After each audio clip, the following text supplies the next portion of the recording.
You're always well connected when you're in Victoria. Its central location and transport links makes it the ideal district to base yourself in when you're visiting the capital. There's no better way to see the capital than on foot. And when you take to the streets in this neighbourhood, our Victoria ambassadors will be right there to advise you on directions to local landmarks, places to stay, restaurants, bars, and much more. Welcome to Victoria.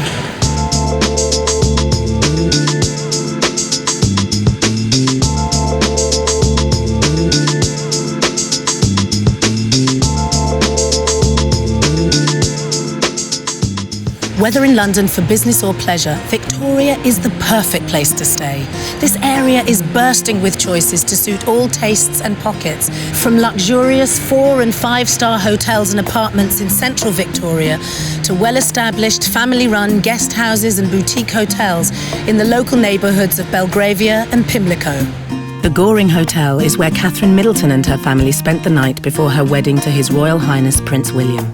Recent refurbishments at the Grosvenor have restored many of the original features of this historic railway hotel. The Rubens and 51 Buckingham Gate offer luxury rooms as well as apartments and suite options for guests.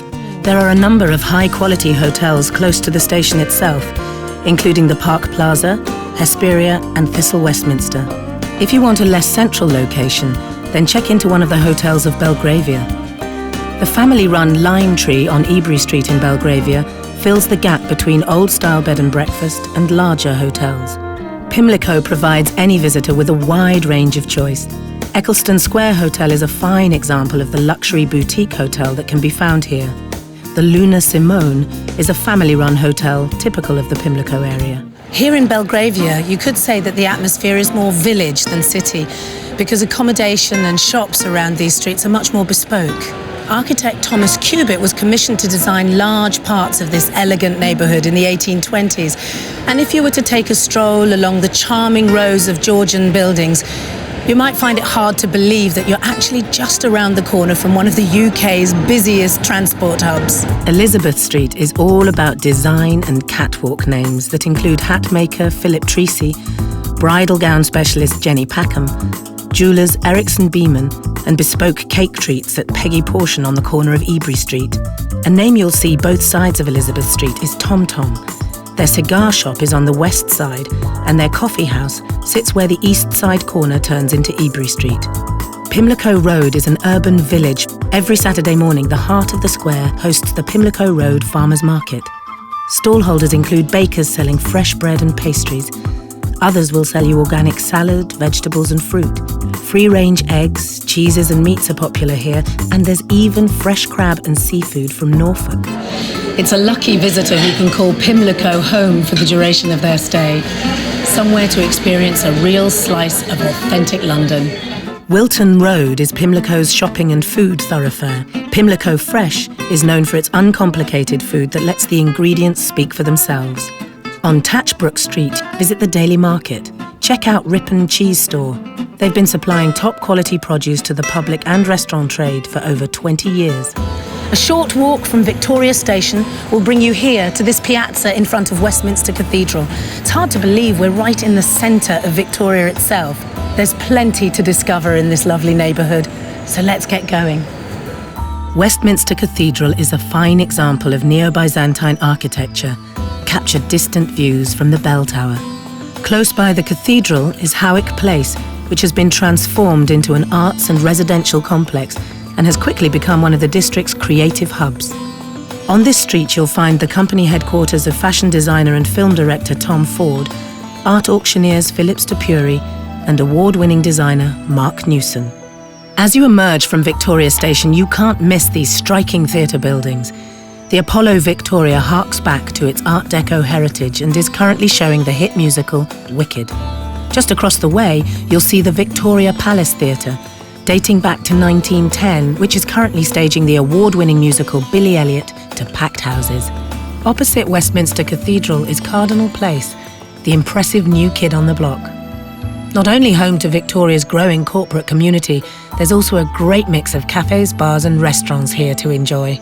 If the weather's fine, you can pick up a takeout and head on up to the roof garden to enjoy your lunch in the sunshine. Victoria is known for its traditional English pubs. The Thomas Cubitt is a classic country house-styled pub with open fireplaces, detailed panelling and a separate dining room on the upper floor. House of Fraser is one of the capital's leading department stores. You'll find designer brands for women, men and children, as well as the home. Stratton Ground is a popular market selling everything from fruit and vegetables to homeware. Hotels The Crown Plaza and its neighbour 51 Buckingham Gate provide a range of rooms, banqueting facilities and an exclusive spa. There are 4 restaurants, including the stunning Michelin star Keelon, bringing southwest coastal Indian cuisine from the villages of Kerala to the heart of Westminster. Bank Restaurant, with its stylish Xander's Bar, overlooks an award-winning courtyard garden and serves modern European food to a very high standard. A short walk from Victoria Station are Buckingham Palace and the Mall. If you're looking for kings, queens, princes and princesses, then you're right at the very centre of this nation's royal story. The Queen's Gallery is the home of the Royal Collection, an impressive range of art and treasures shaped by the taste of kings and queens over the last 500 years. The Royal Mews is one of the finest working stables, accommodating the royal family's horses, carriages and hand-built motor cars, all of which play a vital role in official and ceremonial duties. Just 5 minutes from central Victoria is Horse Guards Parade. And just beyond Horse Guards are Trafalgar Square, Whitehall and the offices of government. Amongst its high-profile addresses are the Houses of Parliament and Big Ben, Downing Street and the headquarters for the Metropolitan Police at New Scotland Yard, on Victoria Street itself. Sitting on Parliament Square, a 5-minute walk from central Victoria, are the Houses of Parliament. This has been the meeting place of the House of Commons and House of Lords since the 13th century. Located at the end of Victoria Street on Parliament Square is Westminster Abbey. It's been the coronation church since 1066 and is the final resting place of 17 monarchs. More recently, it was the setting for the wedding of His Royal Highness Prince William and the Duchess of Cambridge. The award-winning Churchill War Rooms are where Sir Winston Churchill coordinated Britain's defence during World War II. The bunker, which is set deep underground, has been transformed into a museum that tells the story of Britain's war effort. 3 out of 8 of the royal parks sit right here in London's Victoria. Join with millions of Londoners and tourists and take a stroll through any of the parks, where you'll discover buildings, statues and memorials that give a great and fascinating insight into London's heritage. Addresses don't come much grander than Number 1 London, the popular name for Apsley House, which stands proudly on Hyde Park Corner. This impressive building was home to the Duke of Wellington following his victory over Napoleon at Waterloo, and its interior has changed very little since the days of the Iron Duke. Here at Hyde Park Corner you'll find the official Australian and New Zealand War Memorial and the Artillery Memorial. This is a place of reflection amidst the hustle and bustle. So this is where we began our journey, right here outside Victoria Station. Our aim in presenting this short film to you is to try to convey some of the fascinating stories about this part of London. London really does start here.